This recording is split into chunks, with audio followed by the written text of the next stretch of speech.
International attention is focused on a developing economic situation in Iran as public activity continues in several urban areas. Reports indicate that for a third consecutive day, public gatherings have been observed in multiple cities across Iran amid ongoing economic challenges. According to financial data, Iran's national currency has experienced a sharp decline in value over recent weeks, leading to increased prices of essential goods and services.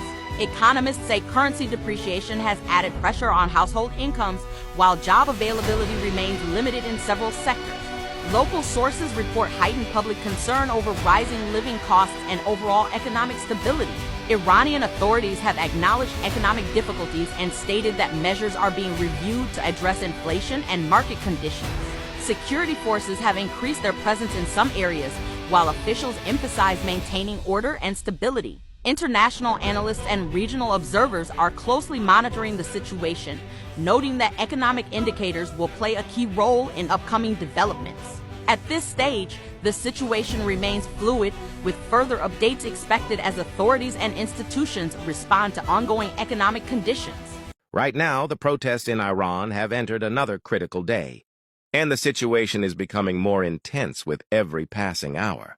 What we are seeing is not normal unrest anymore.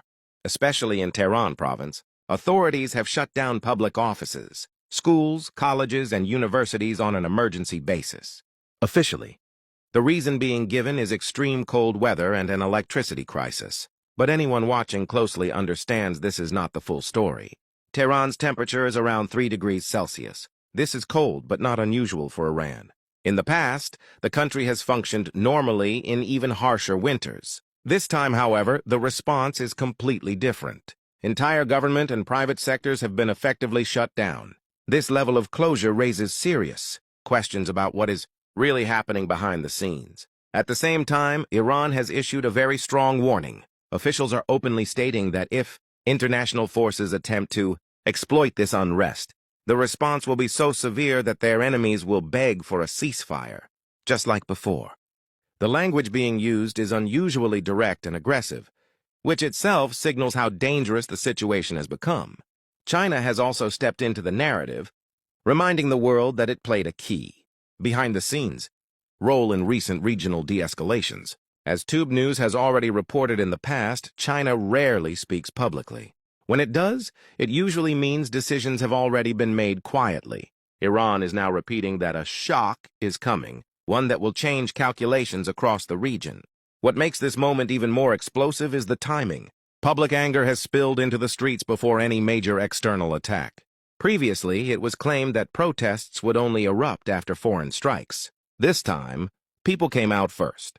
Even more unusual, the Iranian government is partially acknowledging the protests, admitting that many economic complaints are legitimate. State media, however, remains tightly controlled. The biggest question is whether these protests are organic or being steered. History shows how quickly genuine public frustration can be hijacked. We saw this in Egypt and Libya, where organized groups pushed crowds beyond control, leading to total collapse. Now, similar warning signs are appearing in Iran. Some of the slogans being heard are extremely alarming. Calls against the ruling system and chants supporting Reza Pahlavi are echoing in the streets. These are the exact narratives openly promoted by Israel and supported by Washington. Israeli officials have repeatedly claimed that Reza Pahlavi is their preferred option to take power in Tehran. This is not a coincidence, and it is not a small detail. Unlike past protests, the internet has not been completely shut down. Authorities appear to fear that a blackout would fuel even more chaos and misinformation. Meanwhile, resignations from officials are quietly happening.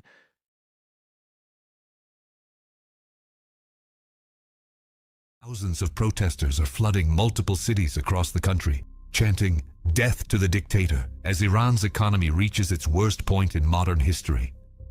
Shopkeepers are closing their doors. Markets are shutting down. Entire commercial districts in major cities have ground to a halt, and for the first time, even state-controlled media cannot hide what's happening. The Iranian people have had enough. This isn't just another protest. This is Iran on the brink of something massive. To understand why Iranians are risking everything to take to the streets right now, you need to see the numbers that are driving this rage. The Iranian rial has collapsed to an unprecedented 1.3 million per US dollar. Let me put that in perspective for you.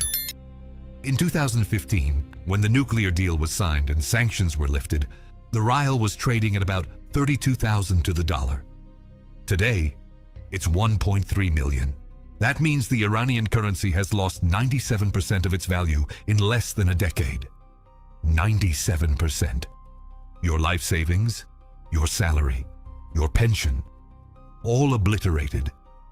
But the rial's collapse is just the beginning of Iran's economic nightmare. Inflation is running at over 40% annually, and that's the official government figure. Independent analysts say it's much higher. Food prices have surged 66% in just the last 12 months. Iranian rice, which is a staple that every family depends on, has more than tripled in price in just 1 year. Meat has become a luxury item that average Iranian families simply cannot afford anymore. Dairy consumption has fallen by a third since 2010 because people can't pay for milk.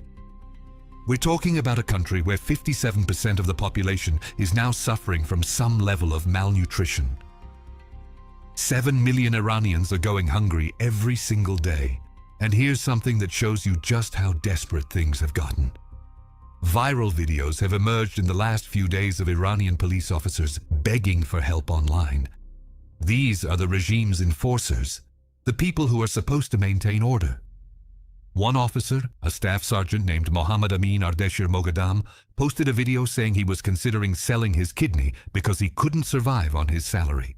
Another officer, 3rd Lieutenant Mostafa Logmani from Bandar Abbas, went even further. He showed his bank statement proving he earns just 23 million tomans per month. That's about 171 US dollars. He has 3 school-aged children, he pays rent, and he has to commute to work. He openly shared his bank card number and contact information, inviting people to buy his kidney because he has no other option.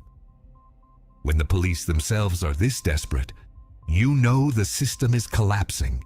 Now let me explain how Iran got here, because this economic catastrophe didn't happen by accident. This is the result of decades of disastrous decisions by the Islamic Republic. Iran is facing a perfect storm of crises, and every single one of them is self-inflicted. Has fueled a 3rd day of demonstrations. Iran says it is seeking dialogue with protest leaders. Now to protest in Iran, people taking to the streets in Tehran. Tehran is falling.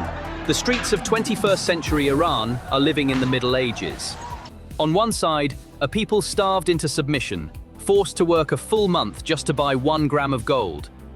On the other side, a metropolis of 10 million, where the taps produce only the sound of air instead of water. People are not just in bread lines. They are also pushing and shoving each other with cans in their hands to store water for their homes. The regime is bankrupt. While Parliament threatens to impeach its own government for failing to govern the country, the streets of Tehran are declaring the regime's collapse with chants of "Shut it down! Shut it down!" Iran is not just experiencing an economic crisis, it is facing the greatest existential collapse in its history. There is no water, there is no money, there is no authority. To understand how it got to this point, we first need to look at what is happening on the ground, on the asphalt. On December 30th, Iran was forced to declare a state of emergency in the heart of the capital, amid a panic rarely seen in its history. Life officially came to a halt in provinces considered the nerve centers of the regime, such as Tehran, Alborz, and Qom. Government offices, universities, schools, and even the stock exchange, the very heartbeat of a nation, all shut down. They showed the only reflex you have when you lose the ability to govern a state. They locked the country's doors. But it wasn't just the doors that were locked, it was the state's authority. Footage published on social media and verified by us proves that the balance of power on the streets has completely shifted. In streets that have been ruled for years with an iron fist by Basij militias and Revolutionary Guards, protesters are no longer running away. On the contrary, they are sitting in front of security forces, blocking roads, and it is the police who are seen retreating when they intervene. The biggest mystery at this moment, when the chain of command has broken down, is at the top. Supreme Leader Ali Khamenei has been missing for the last 3 days since the crisis erupted. The regime is headless, the police are fleeing, and chaos is growing. The technical detail that ignited this chaos is hidden in mathematics.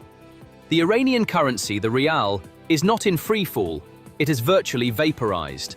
1 gram of gold, just a tiny piece of metal, is currently worth exactly $140 in Tehran. Meanwhile, the official minimum wage earned by a worker in Iran, who labors from the early morning until late at night, is only $110. Mathematics does not lie, and this math spells the bankruptcy of a nation. People's salaries are no longer enough to live on for a month, or even to buy a single gram of gold. The events that began on December 28, 2025, grew rapidly. Protests continue intensely on their 4th day.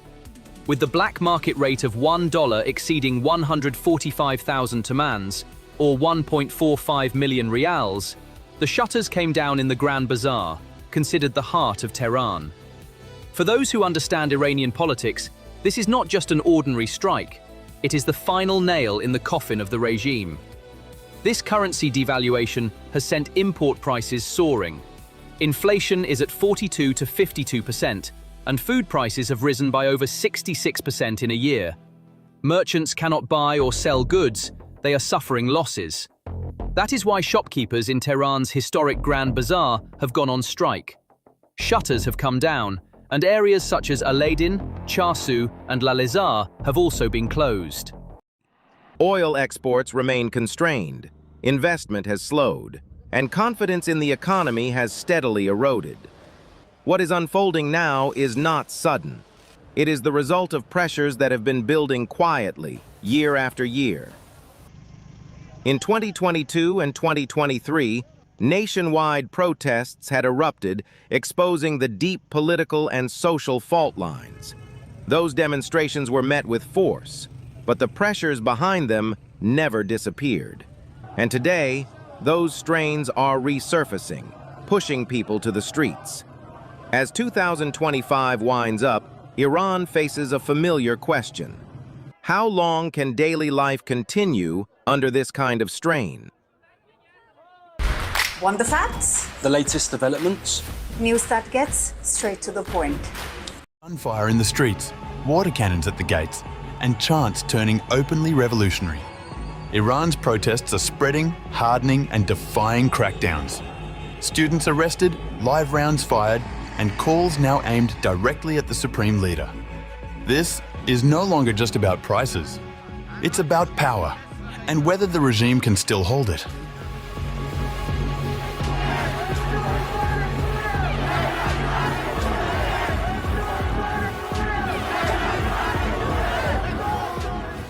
Demonstrations continued across Iran on the 4th day on January 1st as protesters clashed with security forces in multiple cities, with authorities deploying tear gas and live ammunition in response to growing unrest.